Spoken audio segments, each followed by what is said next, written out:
Ma'am मैंने meeting live कर दी है, you can start.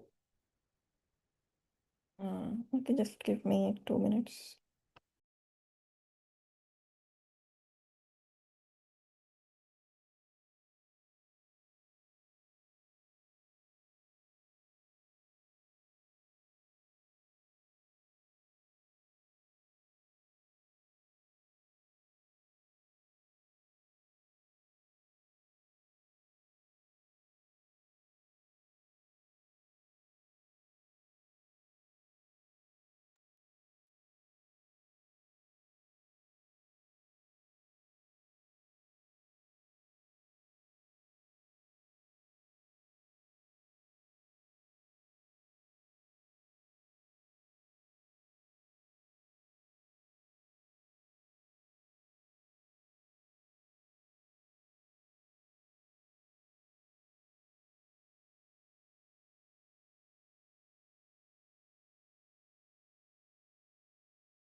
Okay, let me share my screen.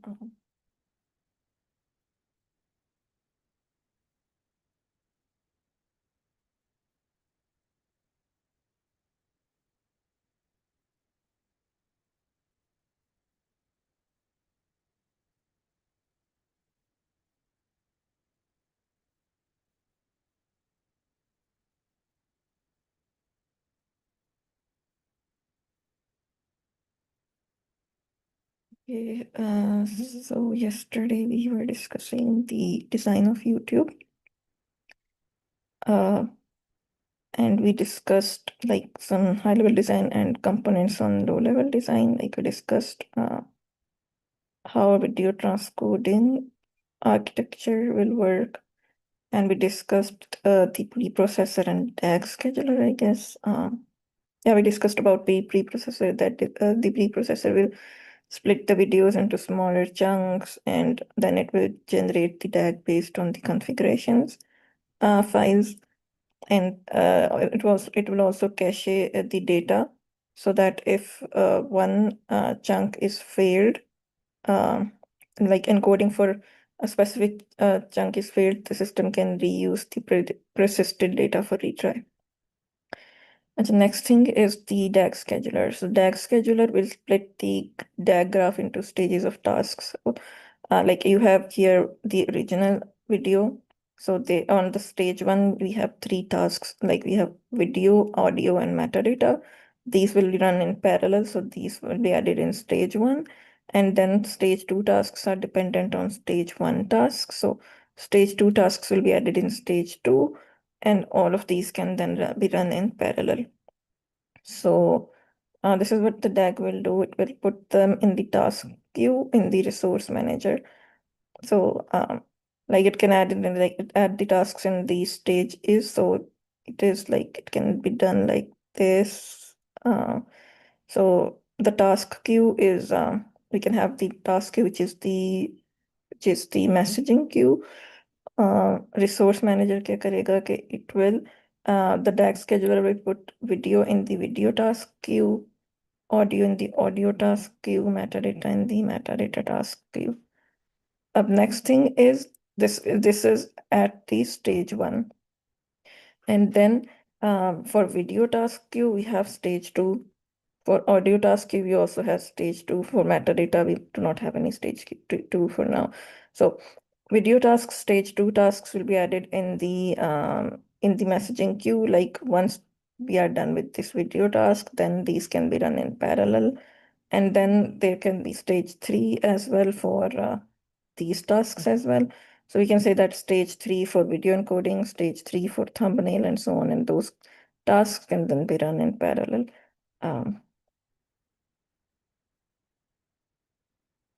Okay, next thing is the resource manager.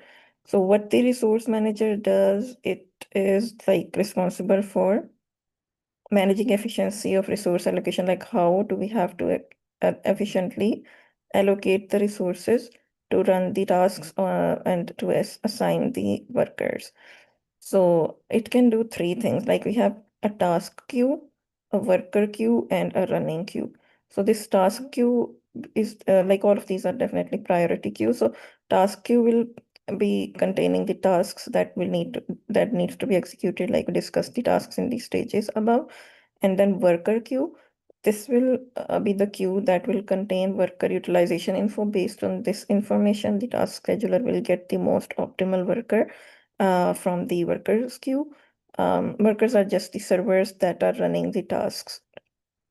So the server that is not busy or that has the high long so it is like it also depends on the task as well. So if the task is small task, like if you're talking about the task for metadata, so that doesn't require too many resources. So task scheduler will know that this doesn't require a high resource, a very efficient worker. So it can get a worker that has maybe low RAM or these kind of things from the worker queue, and then it can use that worker to run thumbnail task. And if some task is it requires more resources, for example, encoding the video, then we can get a more optimal worker for that task. So this is what the task worker will do.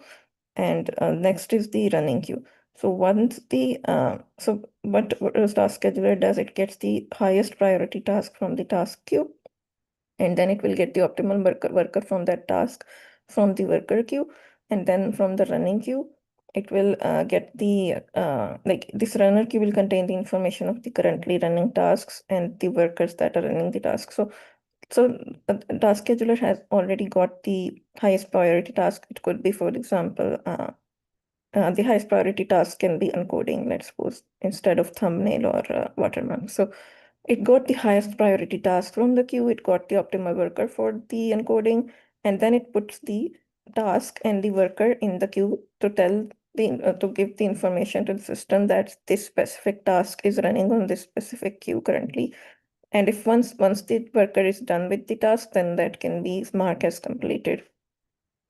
So this is what the resource manager will be doing. And then we have the task workers. So these task workers will contain the workers for specific tasks. So if you look at this example, so these are the tasks that were defined in the DAG. जो हमने देखा था stage 1, stage 2 वगैरह के जो tasks थे, those tasks will be these task workers will run those tasks. So it's simply like this. So resource manager. So here resource manager got the tasks from the specific queues, right? So task scheduler got the for let's suppose for encoding, it got the task from the worker queue. So definitely every worker will have, like every task will have a different worker, because encoding is a very different thing than watermark. So all of these have different responsibilities or behaviors. So definitely their code is different, and they're different. Maybe they are developed in different language or anything like that. So those task workers are containing those.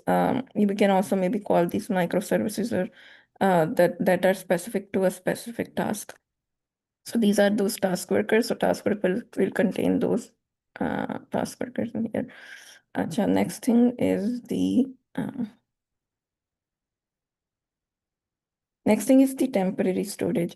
So we all know that we have multiple storage systems used here. We use the blob storage for storing the original video. We use CDN for storing the encoded videos that can be streamed directly from CDN to the users.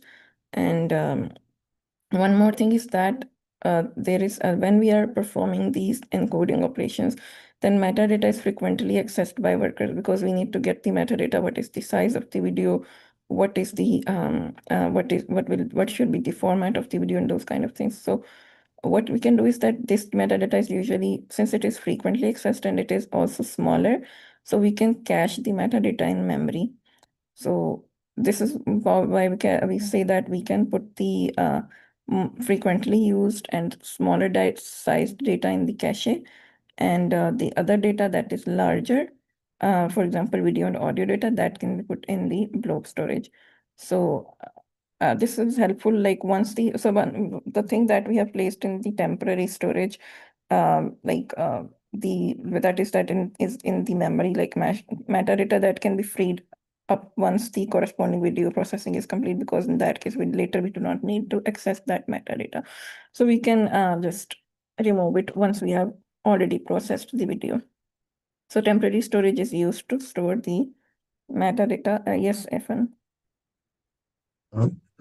Ma'am ये जो temporary storage है ना, इसकी जो left side पे जो इसका error आ रहा है ना, ये पे डैग के साथ नहीं होना चाहिए था, क्योंकि डैग तो डेक्स बेसिकली स्केड्यूल कर रहा होता है ना कि ये किस तरह, मतलब इस डेटा को किस तरह प्रोसेस करना है ना।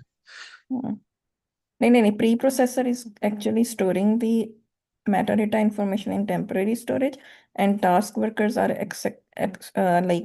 accessing that information from temporary storage.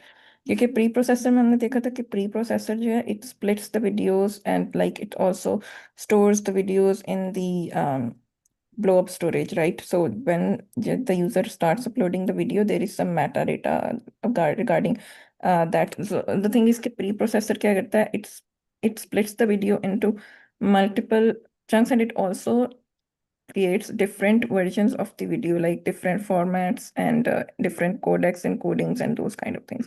So once it creates those videos, definitely that information needs to be stored in this temporary storage in the metadata storage. So we are storing the metadata about the video that we have created, these versions of the video, like the 360p quality, 720 and MP4 and all those kind of things, codecs and multiple versions of videos. So we know all of these things here. So what happens then we have these task workers here. Once preprocessor has stored this information in this temporary storage, then task workers will be able to access, like, okay, and now I am accessing the 360p quality video. So let's just get its metadata and let's just perform the encoding on this. तो ma'am ये जो temporary storage है, इसके अंदर Meta data होगा, असली real blog जो हमारे पास वीडियो पड़ी हुई है उसका होगा। तो जब जी, तो हर वर्कर जो है वो पहले लोड करेगा डाटा वहां से ब्लॉग से, और उसके बाद वो अपना प्रोसेसिंग करेगा, ऐसे ही। ठीक है, thank you. Okay. Next thing is the encoded video. So once the workers have performed the encoding, like encoding workers have performed the encoded task, then this final output will be the encoded video that will be stored in the CDN.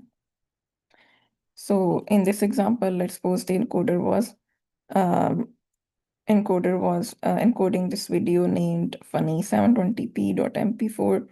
So it's just encoded and then stored that video in the this is just the final output of the encoding pipeline, and after this there will be some workers that will store this encoded video through the CDNs.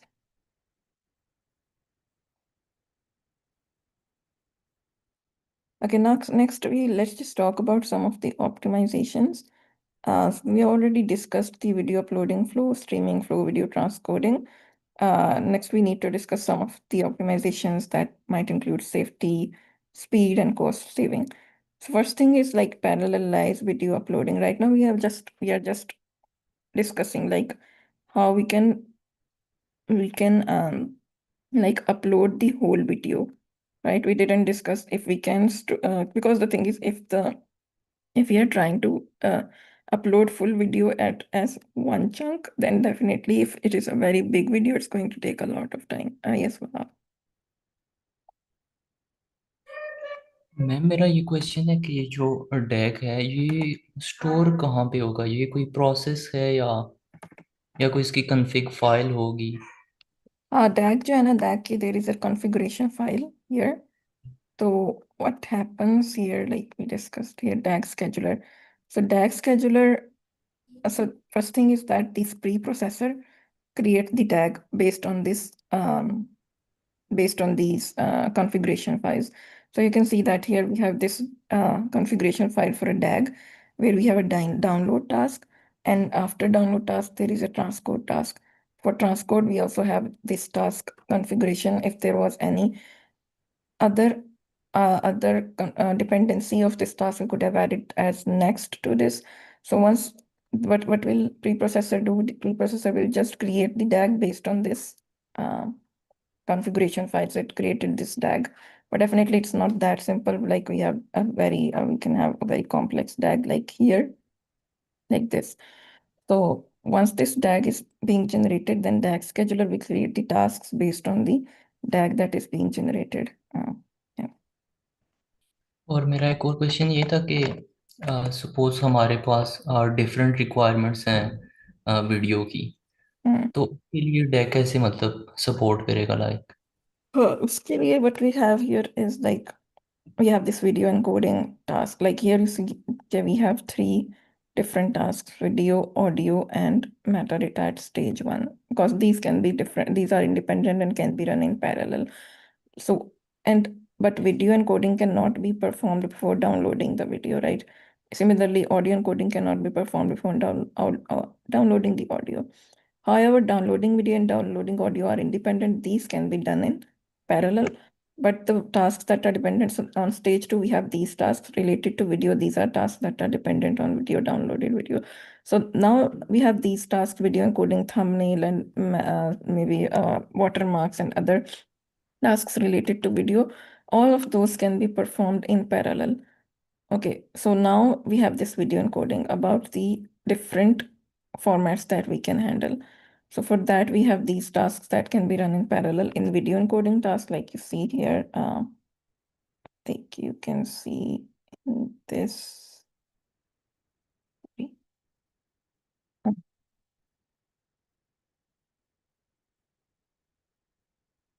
Here. So video encodings, यहाँ पे हमारे पास फिर ये tasks available हैं कि 360 में convert करनी है, 480 में, 720 में, और यहाँ पे codecs भी we can have AVI or other kind of things. So that is the responsibility of video encodings workers. सो इसका मतलब है कि हर उसके लिए डिफरेंट वीडियो डिफरेंट पाइपलाइन होगी? Yes. Okay.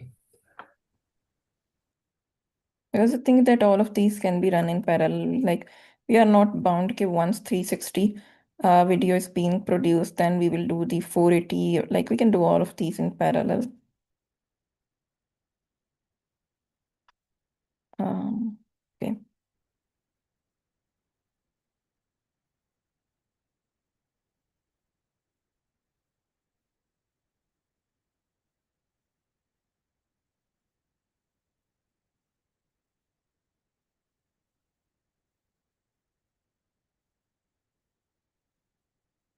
Okay, so we discussed the task workers, video.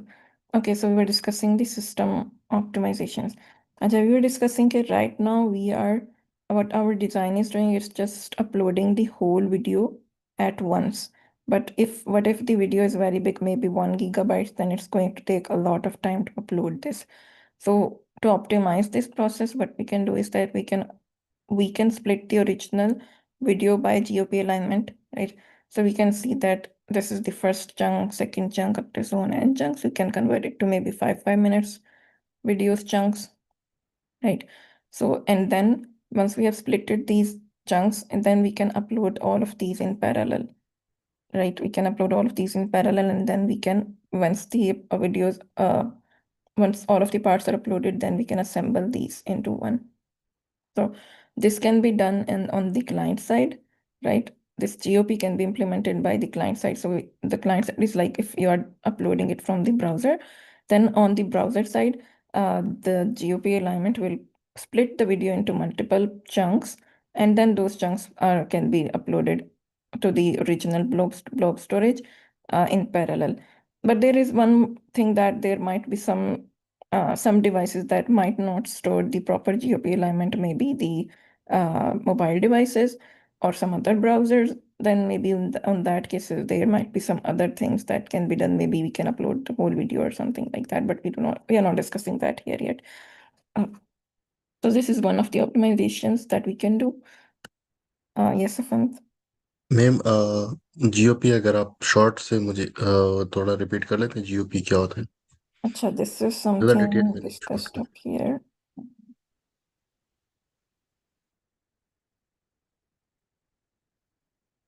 So GOP is the smaller group of pictures, right? So what it does is like if you have a long video, like a video of 1 hour duration, let's suppose, right? So you know that this is 1 hour duration and is क्योंकि आपकी video जो होती है that is just a group of pictures. आपको पता है कि like group of pictures होती हैं that are like played in a sequence. So like at instance just frames, जैसे आपको frames का idea हो कि groups के मतलब picture frames होते हैं. So you can have like maybe if it's a 1 hour video, then probably you have maybe, let's suppose you have like 2000 frames, although 2000 is very small, is a very small amount, but let's assume there is 1 hour video and it has 2000 frames. Then what we can do is that we can say, okay, let's just split the video into like this chunk, this group of pictures, this group of frames. We can say that this is first group of frames, second group of frames, third group of frames, fourth group of frames, and this in this first group of frames, maybe it's 5 minutes video. For first 5 minutes, the first 5 minutes frame, it might be maybe 500 frames, right? So we are just splitting it into smaller group of frames, pictures, and then we use these chunks to like we can definitely arrange these in specific order, or maybe after once we are done with pre-processing or uploading, then we can the assembler can assemble the frames in the right order, because definitely we do not want ke once you have made these chunks, you do not want ke is 5 minutes ke chunk ke baad you are putting this chunk here. Like this incorrect order will not be the good thing for this, right? So yeah.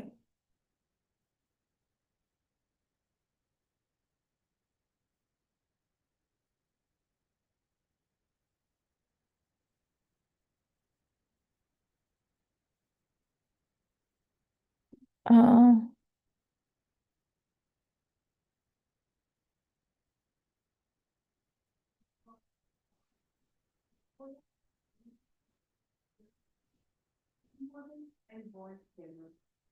So among few of them, on baseline, it could be like training without any Okay. So we just discussed that we can do the parallelism. Sorry, we didn't discuss that yet. Yeah, so we were discussing like how we can do this thing, like how we can upload the video uploading, how we can parallelize the video uploading module. Next thing is the speed optimization. So we know that like we have the encoded videos that need to be streamed are placed in the CDN content delivery networks. So what we can do is like we can have different content delivery networks based on different proximities and locations. So to improve the upload speed, what we can do is we can set up multiple upload centers across the globe. So we can say that users who are uploading from North America will upload this into the North America upload center. Users who are uploading from China can upload to the Asian upload center, and so on. Users who are uploading from Europe can upload to Europe upload center. So we have different CDNs placed at different locations, so that users who are near that server can upload the videos to that specific server. Okay, so this is how we can do the speed optimization for uploading. Further, the one speed optimization was this parallelizing video uploading. Other was to place upload centers close to the user. The other thing that we can do is we can do parallelism everywhere. So currently what is happening in our design is like we have this original storage. So what we do is like so before this, we just discussed how we can parallelize the video uploading flow. So now the video is present on the original storage, is available in the original storage, the uploaded video. Now what happens is like this video will be downloaded from the CDN, nearest CDN, right? Original storage, blob storage. So we will download these original segmented videos, and then this download module will download the original segmented videos, like because we uploaded those, we convert those into segments and then uploaded those to the storage. So this download module will upload those videos, and then those originally segmented videos will be encoded into different formats. So encoding module will encode these, and then encoded videos will be available. Once the encoded videos are once we have encoded the videos, then upload module will upload the encoded videos to the encoded storage, and then these videos will finally be uploaded to the CDNs for streaming. The thing is that this is something that is, so we are looking at the encoding module is dependent on the download module. Like once the video is downloaded, then encoded module can start performing the encoding. So how we can parallelize this process कि हम इसको deep couple कैसे कर सकते हैं? So we want to decouple this thing. What we can do is we can introduce messaging queues in between all of these tasks. So what we can do is we know that before the messaging queue, so if we did not introduce the messaging queue, then encoding module will need to wait for the output of the download module. Like once the downloaded module has downloaded the whole video, then encoding module can start performing the encoding. But once we have introduced the messaging queue, so what happens now is it will not need to wait for the download module. So if we have any small chunk available in the messaging queue, so from original storage, we just are currently downloading. We just currently downloaded first chunk, let's suppose, of the video. Now we do not need to wait कि सारे chunks को हम download करेंगे, and then we will start performing the encoding. As quickly as the first chunk is available, we can just start performing the encoding. For this purpose, what we have to do is we have to introduce messaging queues everywhere so that all of these can be parallelized. So we just downloaded this chunk, then it is sent to this messaging queue of encoding, then encoding and can start performing the encoding. So what happens, here we have the first chunk downloaded, it is being added to the messaging queue of encoding module, right?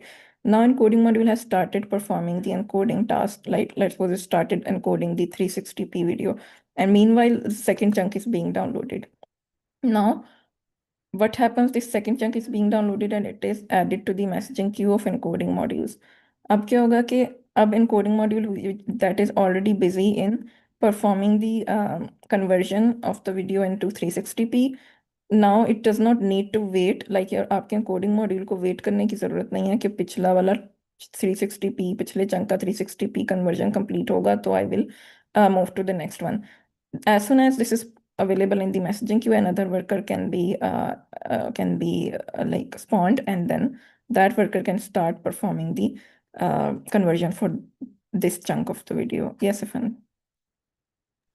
Ma'am ये encoding का मतलब serialisation है, क्या scene है? No, encoding is but we are converting, we are preparing, creating different formats of the version, क्योंकि we discussed it yesterday कि हमारे पास जो है ना जो browsers हैं, different browsers or different devices might be supporting different formats, या फिर network delays की वजह से कुछ users are getting high quality videos, some are seeing the low quality videos. So this encoding module is just doing this, converting the video into different formats, maybe AVI, MP4, and those kind of formats, and also in different quality, also converting into different qualities.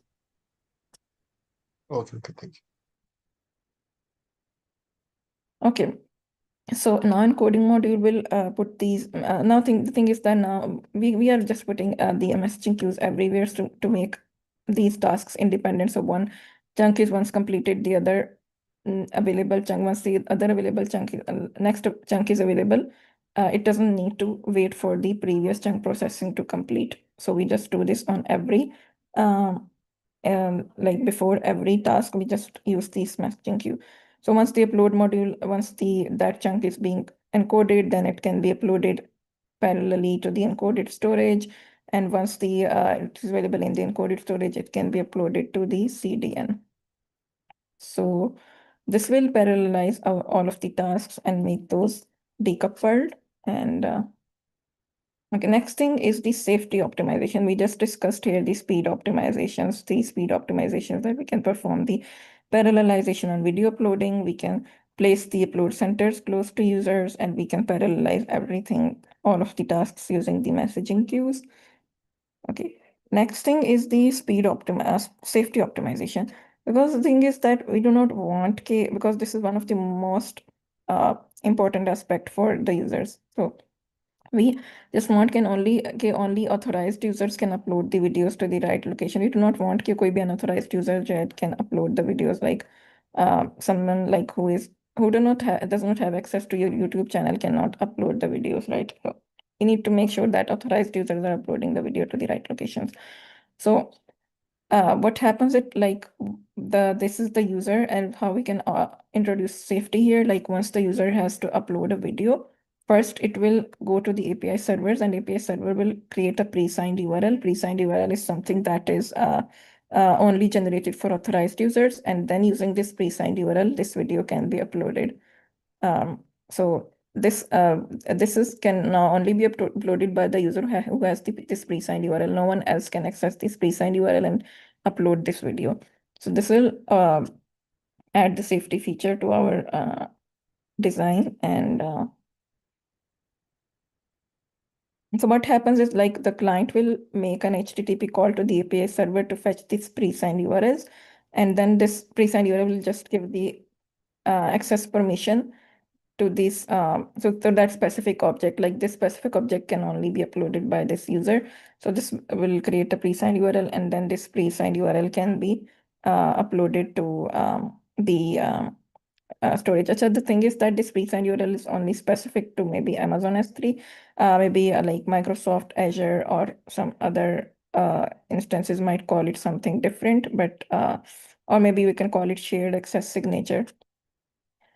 And then API servers will respond with the pre-signed URL. Once you have this pre-signed URL available, then this can be used to upload to the storage. Okay. Next thing is to protect your videos. So the thing is that a lot of users are reluctant to post videos online because they are afraid that their videos जो हैं, they might get stolen. So to protect this, we can add the copyright features to the videos, right? So for this, we can maybe use this digital rights access management systems. We do not need to worry about what are these, but we can use these to make sure that the video is only like bind to the actual user, so no other can steal that video. We can perform the AES encryption. So now this encrypted videos will be decrypted upon playback by the authorized users. This will make sure that only authorized users can watch the encrypted videos. We can also add visual watermarking on the videos on top of the video. So this will avoid avoid others to steal your videos because you have the watermarks on your video. Next thing is the cost saving optimization. So we already discussed in the like yesterday that CDN has like cost because we are using these third-party servers. So we just looked at like 0.3 GB of data required. Like we looked at like we needed $150,000 per day for 5 million videos, I guess, something like that. We just discussed that yesterday. So the cost is very high for CDN. So how we can optimize the cost in this case? What we can do is that we know that that not every single video is watched by the users. Only most popular videos are being watched frequently by the users, and some videos stay there, and maybe there are only 2, 3, 4 viewers or 100 viewers for those videos. So there are not many viewers for a lot of videos, and there are a lot of viewers for some videos. So what we do is like we put the most popular videos on the CDN, and the videos that are not very popular, we can just put those on the other video servers. Instead of putting those on CDN, we can just put those on the other video servers. So this will make sure that our CDN cost is optimized, and we are not using everything. We are not placing everything unnecessary on the CDN. Okay. And the other thing we can do is like for less popular content, we also do not need to store many encoded video versions. We can say, okay, just store specific version, maybe just 360p, or we do not need to create every single encoded version for less popular videos. And also the thing is that short videos can also be encoded on demand if the videos are short, like on YouTube Shorts. So these videos can be encoded on demand. We do not need to perform the encoding for those videos before like watching, before streaming. So, and one other thing we can do is like some videos are popular in certain regions. So for example, some videos are only popular in Pakistan. So we do not need to put those videos on the CDNs of other countries. We can just say, okay, these videos are popular only in this region, so just put these videos in that specific CDN. We do not need to put it in every CDN. And other thing that can be done is like you can build your own CDN, like Netflix has built their own content delivery network, and then they partner with the internet service providers. But the thing is that this is a very big thing. It requires a lot of effort and it takes a lot of time to build your own CDN. But the thing is that this can make sense definitely for large companies, because Netflix is a very big streaming company. Definitely they could build their own CDN, but if you are a small company, then you will require a lot of effort, resources, and maybe it will incur more cost for you if you are building your own CDN. So what happens is like if the users are using their own CDN, then they can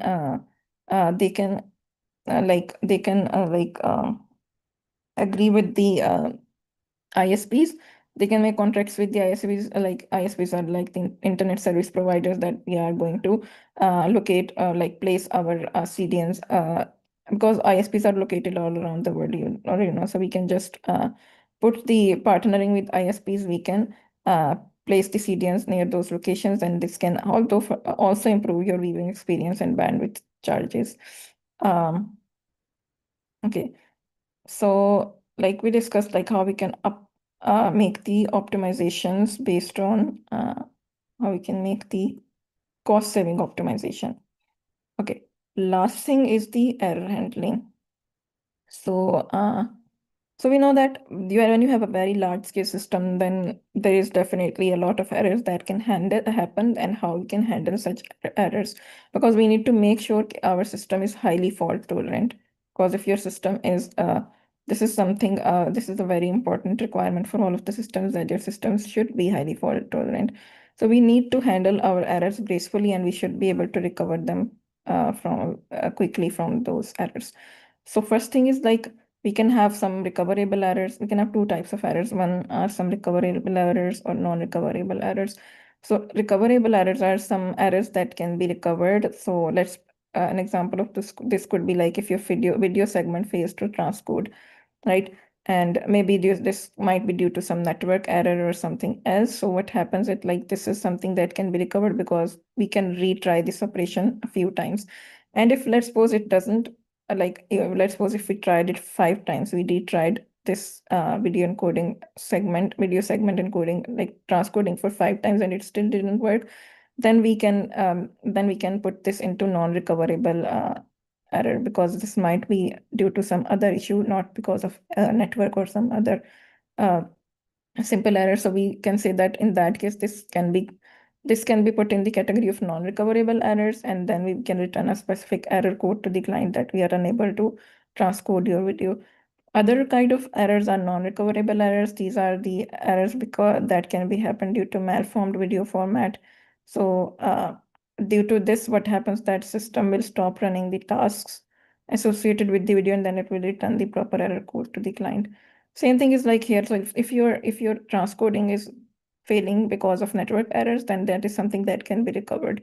That is recoverable because you can retry maybe once the network is stable, then it will be recovered, and then it can be transcoded.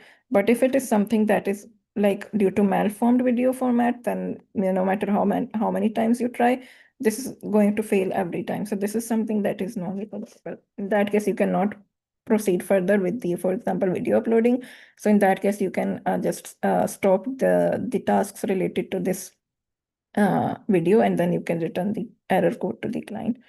Okay, some of the typical errors that can be covered are some upload error, because this is the upload error that we can retry it a few times. If the one error could be split video error.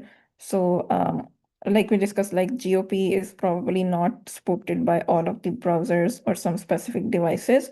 So if older versions of clients cannot split videos by GOP alignment, then in that case, how we can handle that error? We can just send the entire video to the server. We can upload the entire video to the server instead of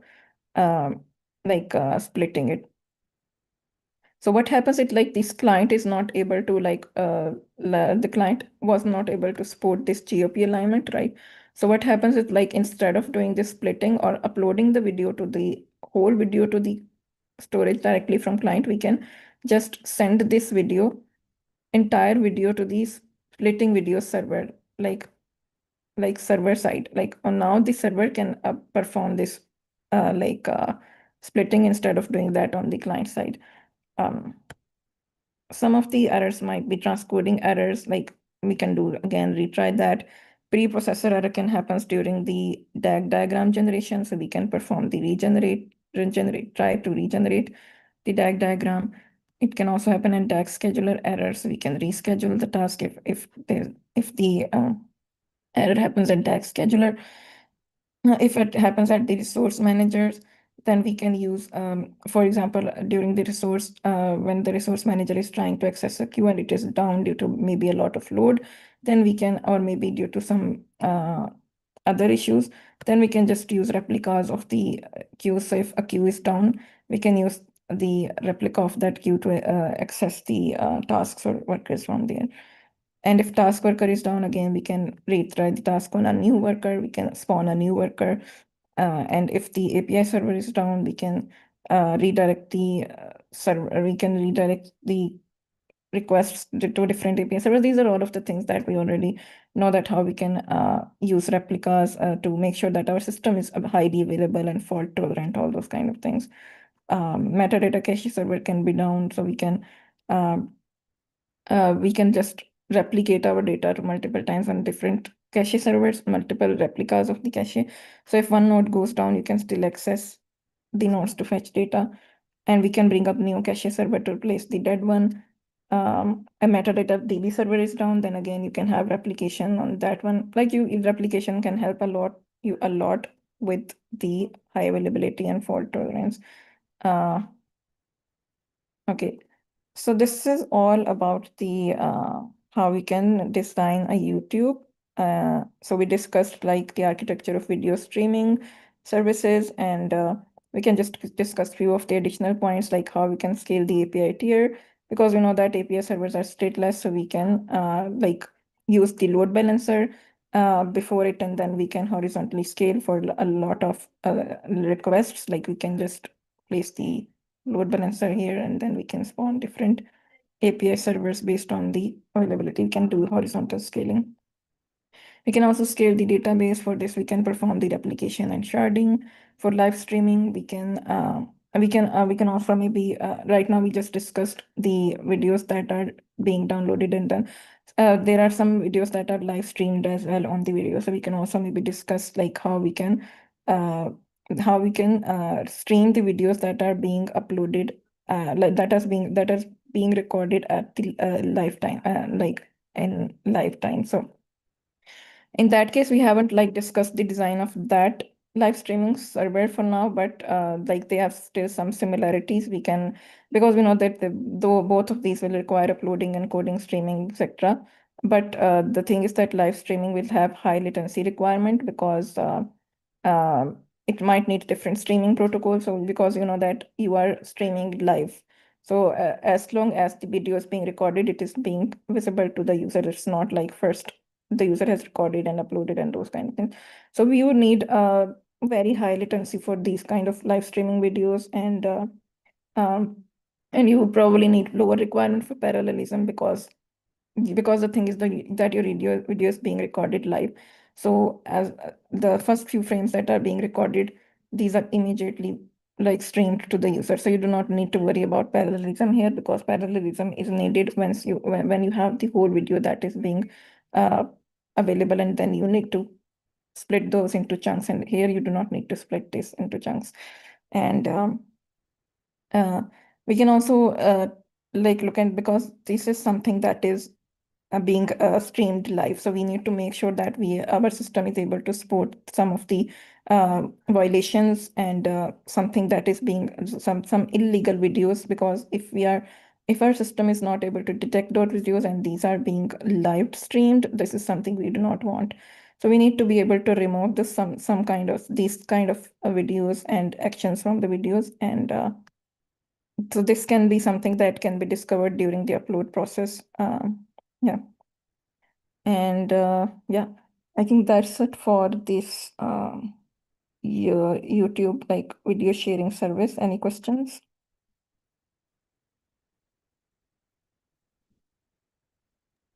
ma'am जो video होती है जिसका size ज्यादा होता है, तो वो पहले प्रोसेस, मतलब उसको अगर प्रोसेस करवाना है, इनकोडिंग करनी है, सो पहले उसको चंक्स में ऑलरेडी ही कन्वर्ट करने के बाद क्यूज लगाई जाती है, और उसके बाद उन क्यूज के थ्रू जो है ना उसकी encoding chunk by chunk encoding की जाती है। चंक बाय चंक हम इसलिए करते हैं कि चंक्स के थ्रू हम लोग उसको पैरेललाइज कर सकते हैं। लाइक ऑलरेडी डिस्कस्ड कि अगर आपने एक वीडियो जो है उसको 5-5 मिनट्स के चंक्स में वो कर दिया है, 5-5 मिनट्स के चंक्स में अगर आपने उसको कर दिया है split, so what happens, you do not need to, oh sorry, so let's just discuss it. So you just converted that into 5-5 minutes chunks. Now what happens is कि अब encoding जो है ना इस 5 minutes chunks की parallelly हो सकती है। इवन इफ ये वाला चंक अभी डाउनलोड नहीं भी हुआ, तो ये इसकी encoding ऑलरेडी स्टार्ट की जा सकती है। we do not need to wait कि बाकी सारे चंक्स डाउनलोड होंगे तो I will start encoding. Similarly जब एनकोडिंग के प्रोसेस पे हैं यहाँ पे, क्योंकि आपने मैसेजिंग क्यू लगाई हुई है ना, मैसेजिंग क्यू में ये चंक्स अवेलेबल हैं और इधर से डाउनलोडिंग हो रही है, तो अभी इधर डाउनलोडिंग के लिए चंक्स अवेलेबल हैं, राइट, कि ये चंक्स अवेलेबल हैं। So this chunk is once this is available, it is added to the messaging queue of the encoding task. अब ये चंक यहाँ पे अवेलेबल है तो this can be performed here, और सिमिलरली अगर ये वाला डाउनलोडेड चंक अवेलेबल होगा तो यहाँ पे क्यू में आ जाएगा। इसके लिए एक सेपरेट वर्कर कैन बी स्पॉन्ड जो कि इस 5 मिनट्स के चंक को अलॉन्ग विद पैरेलली जब इस पे काम रहे, it do not need to wait कि ये वाला वर्कर कंप्लीट करेगा इस चंक की प्रोसेसिंग, तो I will start doing this one. Similarly when you are on the encoding part, I mean coding में भी यू नो कि आपके पास डिफरेंट एनकोडिंग फॉर्मेट्स होते हैं, 360p, 720p, 480p और other codecs, AVI, MP4 etcetera. So again उसके लिए भी आपके पास यहाँ पे एक वो होती है लाइक मैसेजिंग क्यू। तो अब लाइक एनकोडिंग के लिए प्रोसेस के लिए भी messaging Q U have available कि यू आर, सो यहाँ पे आपके पास यू आर टेलिंग कि ये मेरे पास video chunk and I have to convert it into 360, 480, 720 or AVI or other those kind of things. Again, because these are different formats, so इनके लिए भी you can have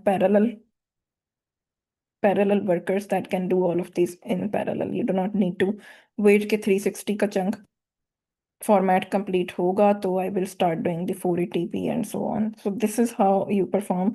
That's why you do the chunking, so that, and use messaging queues to parallelize everything.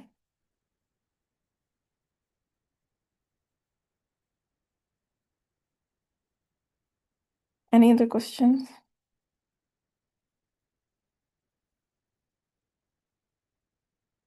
Okay, I think if we do not have any questions, then we can end the session. Thank you for joining.